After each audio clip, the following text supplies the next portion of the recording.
Welcome back, David. It's been about a month and a half since we last had you on. A lot has changed. I've been hearing a lot about you in Nizo, Miami, everywhere. I also see that you just opened up another shop or replaced the shop you currently had. What happened there? Why did you choose to go your own route? Well, it's very hard to work with partners in this type of business. As obviously you guys can see, I went on my own route and my own journey. I'm not going to talk bad about people because I'm actually being better in life, being a better person, but I feel like my brand stands alone and I cannot have partnerships with other brands collab. If you're wanting to get into the auto body shop business or the towing company, obviously we could use my brand and I can make you a partner in my brand, but I don't see myself collabing with any other brand.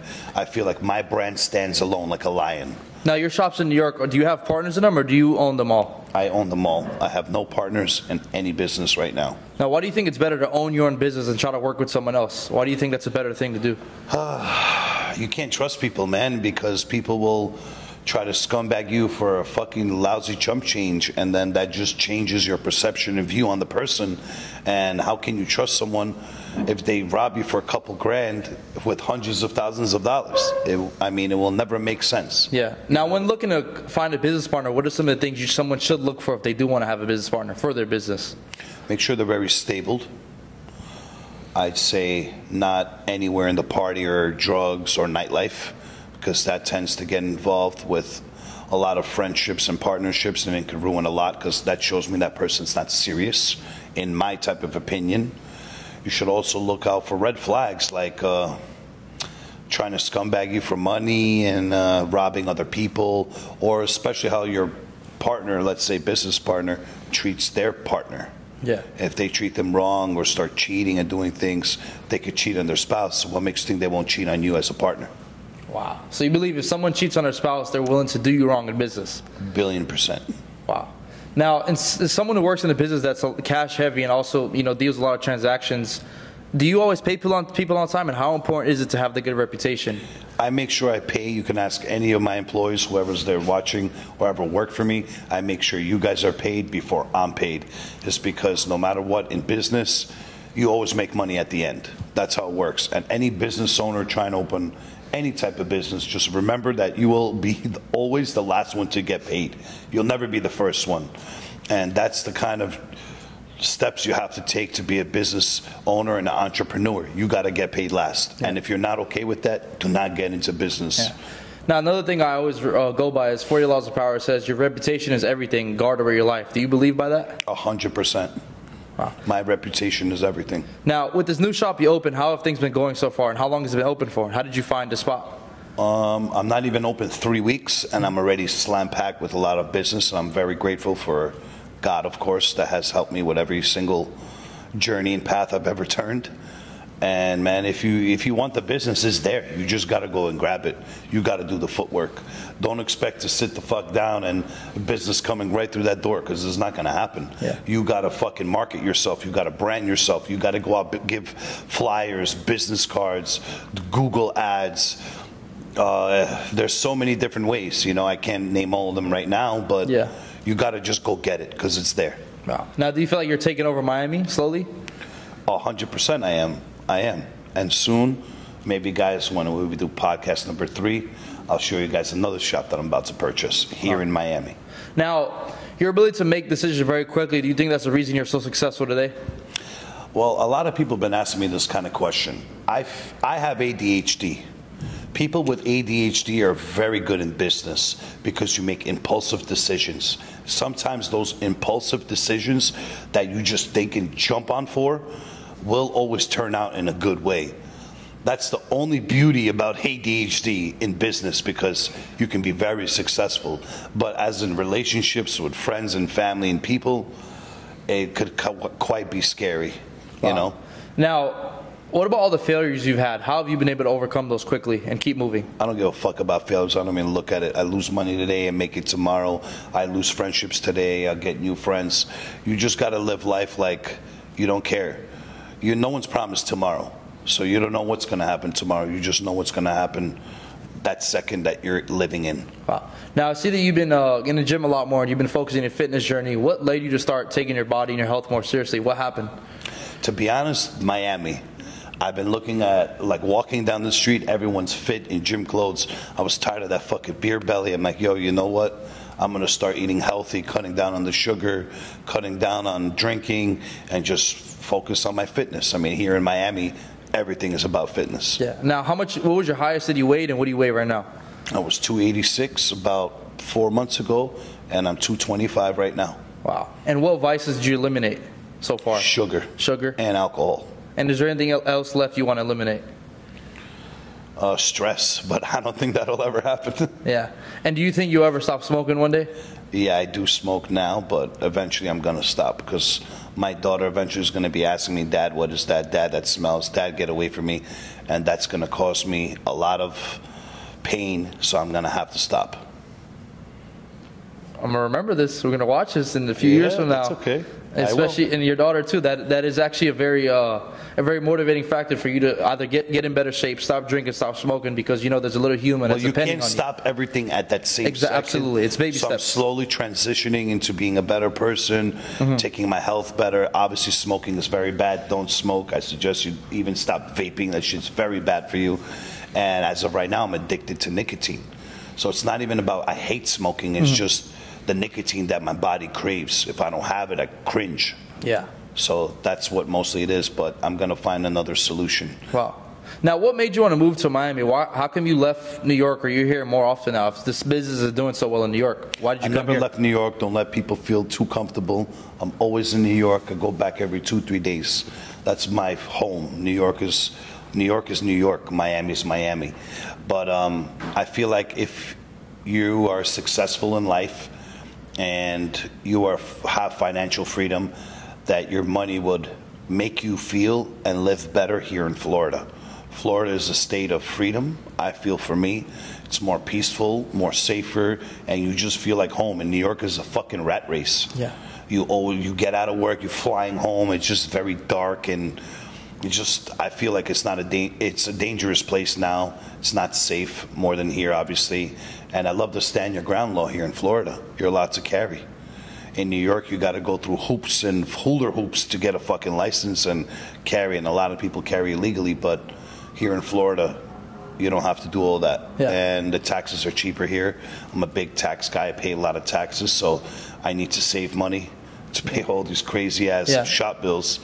That I feel like Florida is a lot cheaper than New York. Yeah. Now, even though you're in Miami right now, how are you making sure the businesses over there are running smoothly? Do people start lacking? Do people start doing their stuff? How do you make sure that everyone's on top of their shit while you're still here? Or is that a problem you're still dealing with? It's a problem I'm still dealing with. Remember, you can't always trust someone with your bread and butter, which is your business. So you're going to be dealing with a lot of stress. So you're going to have to go back and forth, but that's a sacrifice that I'm willing to take, and I am taking right now, to fly back and forth so my family can live comfortable here. I don't care about me. I care about my family.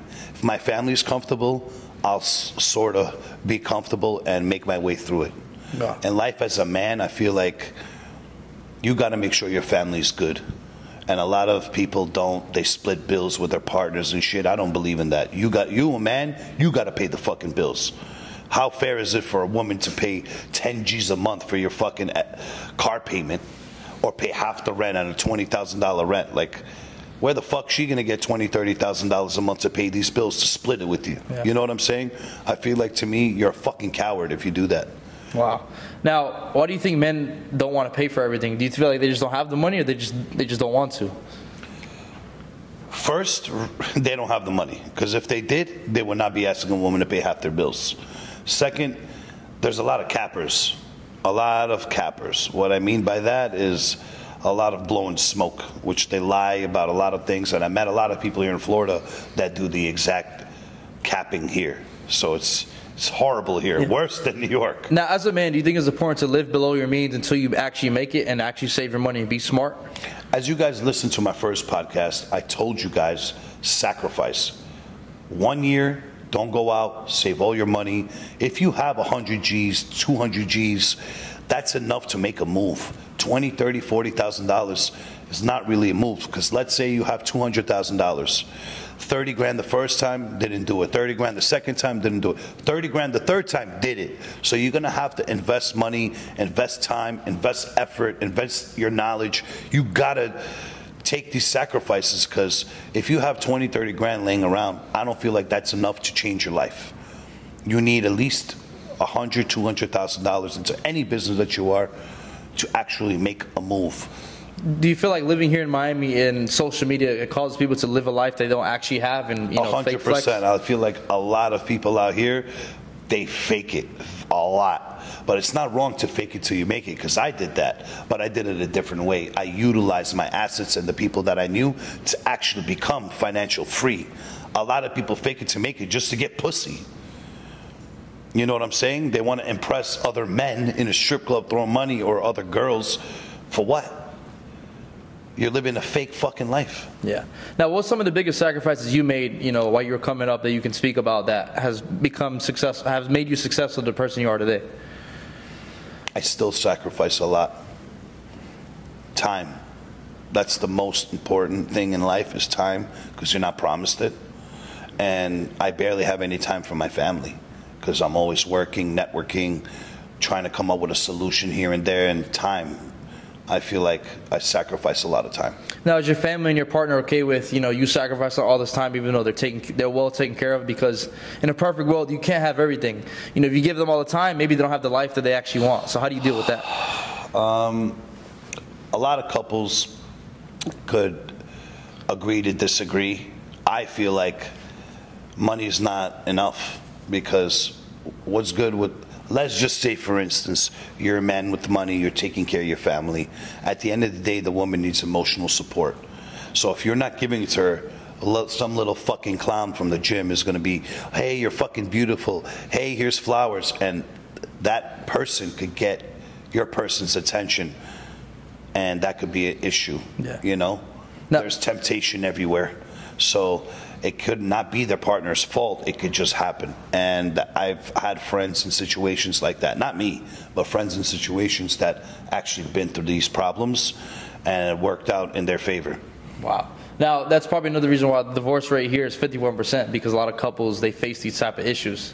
100%. Miami, there's a lot of beautiful women, and there's a lot of, I'm not going to say beautiful men, but there's a lot of good-looking people out here in Florida. Yeah. I believe here it's very competitive. If you're not in shape or have money, then you really have nothing. So you have to kind of have to pick one, or just get both and just keep going. So yes. Now with you, Nizo, being in Miami, where do you see yourself in the next 2-3 years? Do you want to have multiple locations here? What's your plan for Miami, if you can speak about it? As of right now, I'm just living day by day. I don't have a plan for anything.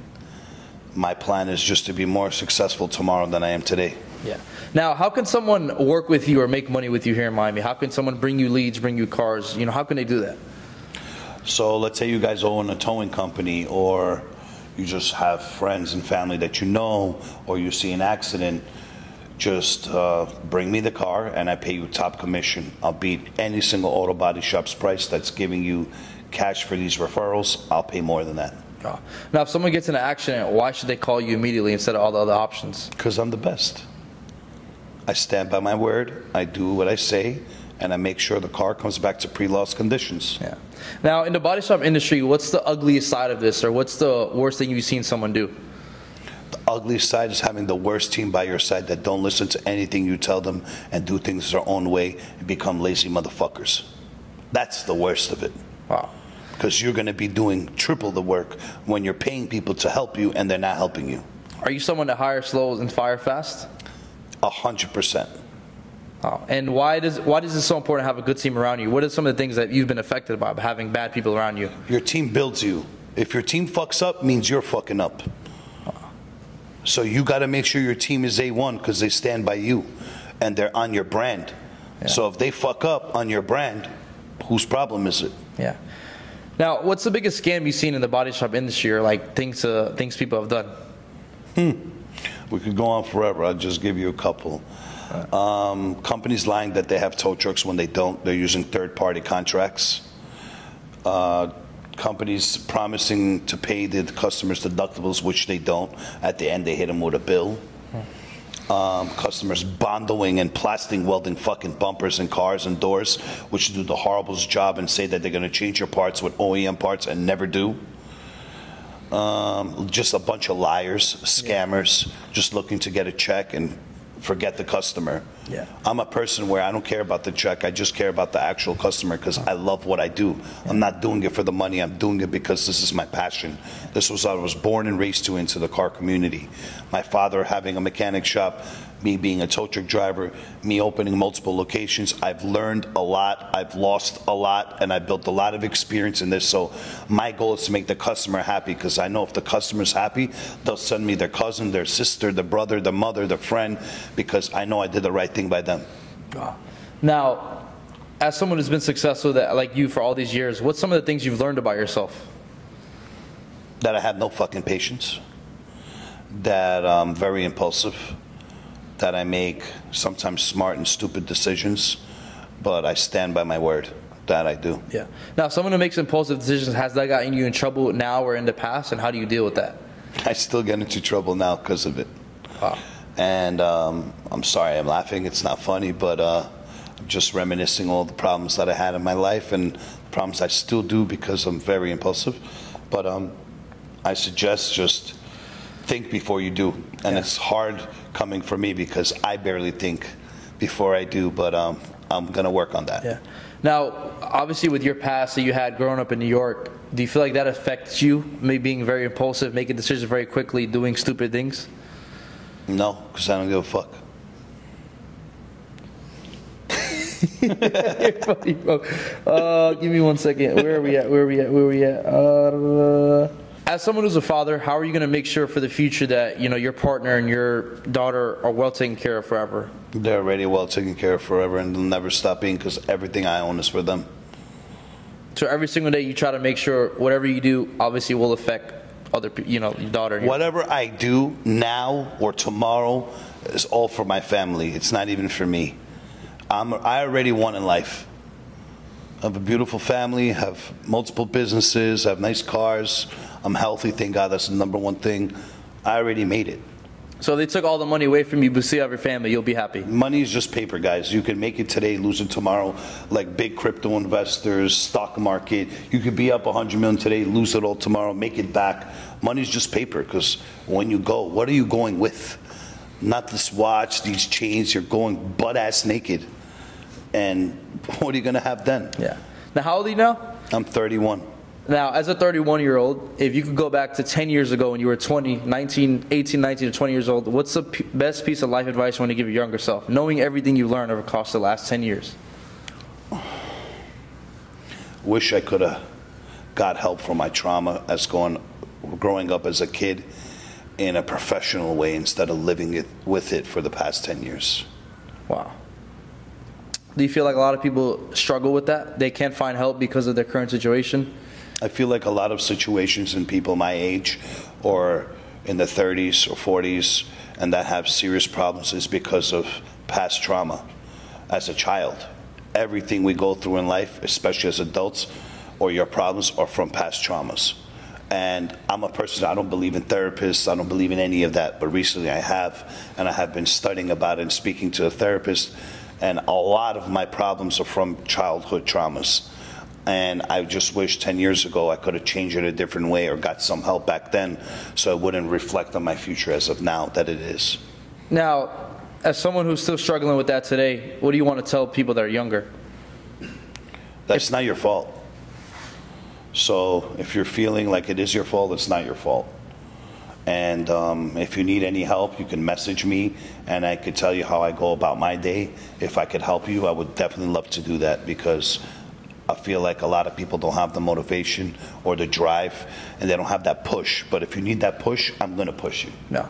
Now that you're working out, do you feel like that's helping your pain a little bit and helping you just become a better person, being more fit? Are you feeling better? I feel like walking on a treadmill, on like a high incline, just zoning out, listening to music. I like to listen to heavy metal. So once I put my headphones on, I'm on that treadmill for an hour in a day and my mind is just at peace. And I feel like that's the only time in my life that morning on that treadmill, I have peace for 1 hour. Oh. How many phone calls do you think you take a day? Oh my God, I have so many. My phone is actually going off right now and I'm not answering, but I have over 1,000 calls a day. Now, is there a point during the day where that phone shuts off just for family? This phone never shuts off. I do put it away, or she does take it away from me, but my phone is always constantly on and ringing, and it won't stop. Oh. I have to charge this phone 3 times a day. That's how fast it dies. Wow. And what do people call you for? Why do people have to call you so much every single day? I have customers calling me, managers calling me from their locations, dealerships, customers, tow truck drivers, my grandmother, my mother, everybody calling my phone just for updates and stuff. And it's very hard to run a couple businesses and run your phone and run a family and juggle all these things. You really have to be crazy in your mind to be able to do this, because it's not easy. Yeah. Now, there's only one of you. Do you feel like that's a problem with this business you chose, that there's still only going to be one Nizo? Or how do you plan to fix this issue later on? Because as you get more locations, as you keep growing, there's still only one David Nizo. So what I do want to do, I want to transition into online coaching, where you guys could come to my shop and I could teach you as a class of how to run your own auto body shop. Yeah. That I could definitely do, or into franchising, which obviously you'll have my brand. My brand speaks for itself. You buy into the franchise, and I help you set up everything. So all you have to do is just show up. Now, with the coaching, what are you able to teach someone to get into the body shop industry? What are you able to provide to them? How to market their business, how to get customers, how to adjust the vehicles the right way with the adjusters, how to get their license, how to use CCC. It's a program that you need to learn how to use in the auto body shop industry, how to write estimates, how to tow a vehicle, how to tear down a vehicle, how to paint a vehicle. There's so many ins and outs of this business that you need to learn to master your craft. And these are all things that you've probably made mistakes on over the last 10 years that someone can avoid by just, learning from you. So I've already done the dirt, did the mistakes, and I could teach you guys what to do not to make the mistakes and lose the amount of money that I lost and friendships and stuff just by coming on my side and me showing you the outcome. Yeah, no. I think I already showed people the outcome of, I just moved here a month ago and I'm already doing crazy numbers. Now, how much money can someone make, starting their first body shop? Or what are some typical numbers that you see? It all depends on the person. I can't give a number. You can make $100, you can make 10 million in a year, you can make 100 million a year. It depends on you and what kind of customers you're bringing through that door. If you're bringing fucking bums and people with no insurance, you're not going to make any money. If you're bringing high-end cars and doing the right work and putting quality OEM parts and making customer satisfaction 100% your priority, I guarantee you're going to make money. Yeah. Now, someone who owns a body shop, what type of insurance does someone get if they're on the road and God forbid they ever get in an accident? What type of insurance does someone always have? Full coverage insurance. If you don't have full coverage, stay the fuck off the road, because you guys piss us off. Wow. Why do you think people cheap out? Full coverage is still more expensive. Why do you think people just cheap out? They don't want to pay that. They don't want to pay their premium. They want a lower payment every single month. I get it. You guys are struggling, but cut down on some of other bills to make sure when you do get an accident, your car gets fully covered. Because when a body shop gives you a bill of 10 grand to fix your car, and the customer's looking at you like you have two heads, they're like, how? Well, this is the price of the parts, this is the price of the labor, this is the price of the paint. Yeah. You got to pay it. And they don't want to pay, and then you're the bad guy all of a sudden because you're charging them this much money to fix the car. Yeah. Now, there's a lot of uninsured motorists on the road. If someone hits me and I have full coverage, am I covered by you? If someone that doesn't have insurance hits your car and they're at fault, they most likely have a 10K PD. 10K is $10,000 coverage. Basically, their insurance only covered 10 grand, nothing more. So you would have to, if the damage is under 10 grand, their insurance will pay for it. If it's over, unfortunately, you have to go through your own policy. Okay. Any last thoughts, David? Anything you want people to know about you, or knowing, obviously with this expansion you have in Miami, anything you want people to hear? Yeah, I do actually. You guys seen me from day one, seen where I was, seen where I am now. It's very easy to do. Just sacrifice your time. If you want, private message me. I could help you out through this journey. If you're in the auto body shop business, I could definitely get you to where you want to be and see the numbers that you want to have. It's very easy. just call me, DM me, or one of my managers, and we'll definitely get back to you with my team. Now, with your new shop, do you plan on hosting like an in-person event to bring people in to teach them the ropes and everything about body shop? I'm actually working on that right now with my management company. Okay. They're trying to figure out how we can make this all work for everybody that wants to join our class and learn about the auto body shop industry. Even if you're not in it, you could still learn it. We could definitely teach you. But we're trying to find affordable numbers and timing that I can help these people. Yeah, because this is going to take a few days of your time for sure to teach all these people. So if I'm going to do this, I'm going to have to fully transition to being a teacher in the auto body shop industry. But do you feel like teaching in person is a lot better than reading a book or reading something online? 100%. A lot of students, I went to Lincoln Tech. The waste of time, waste of money, they don't teach you anything. They teach you a bunch of bullshit in a fucking book. You need hands-on experience. You need someone to teach you everything. A book, to me, is not going to teach me anything. It can teach someone else, but to me personally, I'm not interested. I want to know what the person's saying. I want to feel the person. I want to see what the person's doing. I don't want to look at a fucking textbook and read it and be like, okay, this is how I'm going to learn. No, I want to actually learn from the person. Hey, can I try now? Can I have the wrench? What do I do? How do I take this oil out? Can you show me how to tear this car down? What do I do on CCC? Which adjuster do I talk to? How do I call in a claim? I want to be hands-on experience, and I'm going to give you that. If you could pay Lincoln Tech $60,000, $70,000 in student loans, you could pay me a small fee. I'll teach you everything. That's what my goal is. Forget Lincoln Tech and all these IT companies that are trying to teach you body shop or mechanic stuff through a fucking book. I went and they had a little shop area. They made me take off a fuel tank. That's it. Where was my other experience? In a notebook? I don't want to fucking look at that. I want actually a teacher to show me everything, and I'm going to be that teacher for you. No.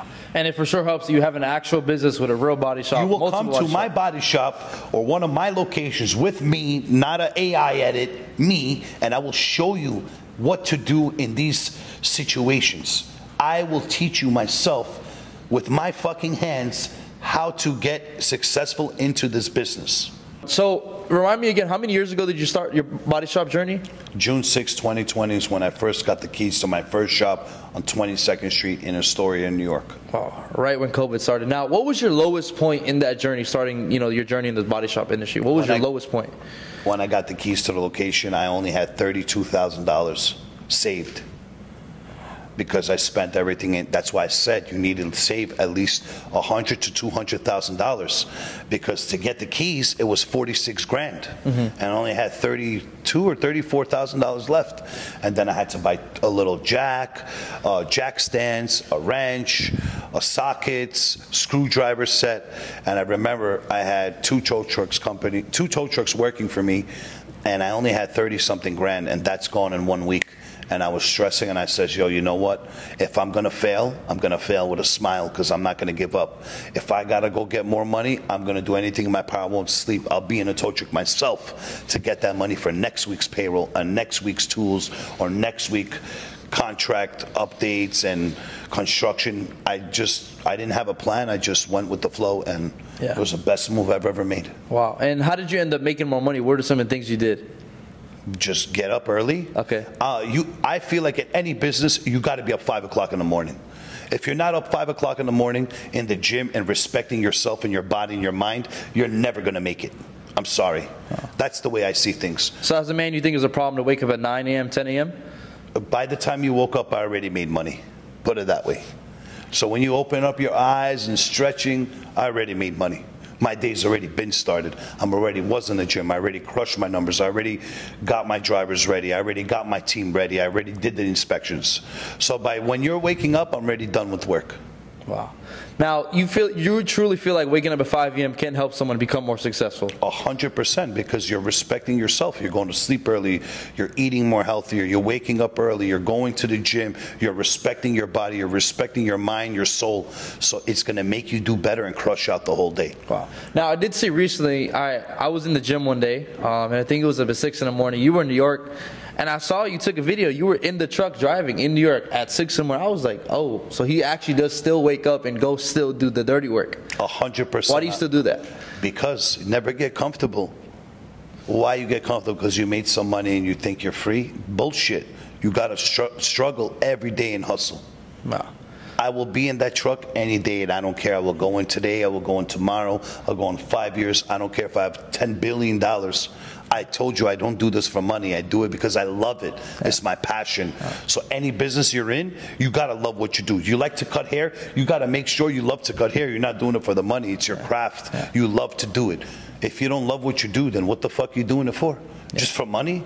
Yeah. So you'll sell your ass for some money then to me. Yeah. Yeah, that did surprise me, but it also showed me a lot that, you know, you're still willing to go back out there in the field, as they say, and still go do the dirty work. And I feel like that's what makes you the person you are today and as successful. Now, one more thing is, were you someone that always waked up at 5 a.m., or did you have a past where you used to party and drink a lot? I used to party, drink, sniff cocaine, get home 5, 6 o'clock in the morning, go to sleep, wake up late, and I says, bro, what kind of life is this? This is like a bachelor lifestyle. And I says, this is not real life. Yeah. Real life to me is going to sleep at 8 o'clock, waking up 5 o'clock in the morning, kissing my family, playing with my daughter, going to work, going to the gym. That's, for me, a peaceful life. Now, what's one message you want all men to hear right now if they want to just improve their life, whether it's waking up early, you know, trying to go make more money? What's one message you want to share with all men right now, all ages? Stop being cheap to your girls or splitting bills. That shit's mad corny. Go get some more fucking money. That's it. So if I'm broke, I shouldn't have a girlfriend? Absolutely not. Because I feel like in a lot of relationships, if you're having money problems, you can ask any relationship. If there's money problems in a relationship, the thing 99% fails. Is because they start taking out their problems on each other with their bills. I feel like it gets involved in relationships a lot. I've seen it with my own eyes. I've experienced it with my own eyes. It's not bad because you don't have money. Mm-hmm. I just say don't be in a relationship until you work on yourself, get yourself financially stable, get yourself emotionally and physically stable. That way you can hold a family. A lot of people don't have money, jump in relationships, have a child. Now the child's struggling. You need money in this world. You need money in, especially now, society. How the hell are you going to pay bills, your cars, your insurance, your cable, your gas, your diapers? Diapers is fucking expensive. You got to be able to pay all that as a man and provide. You're not supposed to tell you, hey, you got to split the bills with me now. No, as a man, you're born into this world to fucking suffer. Now, what do you say to men that have a child too early, knowing that they can't take care of it? Do you think that's selfish? 100%, because the baby now is struggling because you want to be lazy and not go get that money.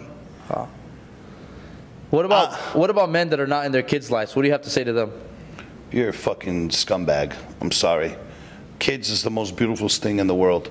How can you not, as a father, be there for your child?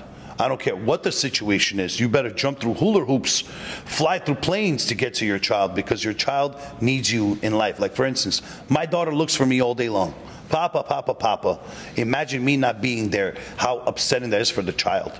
And anytime a child grows up without a father figure, it becomes a very big problem. And that's why I said childhood trauma kicks in. That's what I experienced. My father was always in my life, but always working, and he was never present. So I have a father. He did everything he can. He sacrificed working all the time to make our family set for money and whatever, but he was never present. So I did whatever the hell I wanted to do. That's why it's very important to have a father figure in life. Even if you're a stepfather or adopted a child, that's okay. But as long as you're in a child's life, you can impact that child very well. Yeah. And now for your daughter, you plan on being very present for her forever, as much as you can. I ain't going nowhere. I will be there for her until my last breath.